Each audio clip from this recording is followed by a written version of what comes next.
Hi అండి, అందరికీ నమస్కారం. Welcome to Vijay media. ఇప్పుడే అందిన వార్త. హీరో రవితేజ ఇంట్లో తీవ్ర విషాదం.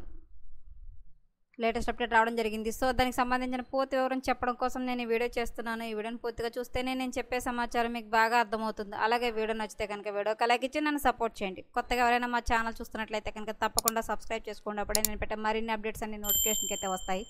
అలాగే వీడియో లైక్ చేయడం వల్ల వీడియో కొంతమందికి రీచ్ ఇన్ఫర్మేషన్ మరి కొంతమందికి అయితే రీచ్ అవుతుంది. సో లేట్ చేయకుండా వివరాలు ఏంటో చూద్దాం. హీరో రవితేజ ఇంట తీవ్ర విషాదం నెలకొంది. రవితేజ తండ్రి భూపతిరాజ్ రాజగోపాల్ నిన్న రాత్రి తుది శ్వాస విడిచారు. ఆయన వయసు ప్రస్తుతం 90 సంవత్సరాలు. గత కొంతకాలంగా అనారోగ్య సమస్యలతో బాధపడుతున్న ఆయన నిన్న రాత్రి రవితేజ నివాసంలో ఆయన కన్నుమూశారు. రవితేజ తండ్రి రాజగోపాల్ వృత్తిరీత్యా ఫార్మసిస్ట్గా పనిచేసేవారు. ఆయన రవితేజ, రఘు, భరత్, రాజు అనే ముగ్గురు కుమారులు.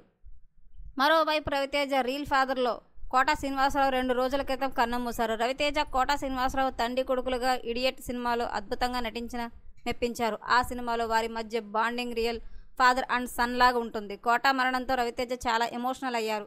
ట్విట్టర్ వేదికగా కోటాకు సంతాపం తెలిపారు. ఆయనతో తనకున్న అనుబంధాన్ని గుర్తు చేసుకున్నారు. రవితేజ 2 రోజుల క్రితం రియల్ ఫాదర్ కోటా శ్రీనివాసరావు, నేడు రియల్ ఫాదర్ రాజగోపాల్ శాశ్వతంగా దూరం అవడంతో రవితేజ శోక సముద్రంలో మునిగిపోయారు. ఈ కష్ట సమయంలో మీ వెంట మేమున్నామని ధైర్యంగా ఉండాలని రవితేజకు మద్దతుగా ఆయన అభిమానులు కామెంట్స్ చేస్తున్నారు. రవితేజ ఇంట్లో అయితే తీవ్ర విషాదం అయితే జరిగిందండి. సో తండ్రి అయితే చనిపోయారు. సో ఎప్పటికప్పుడు మరిన్ని లేటెస్ట్ అప్డేట్ల కోసం మన ఛానల్ తప్పకుండా సబ్స్క్రైబ్ చేసుకోండి. Thanks for watching.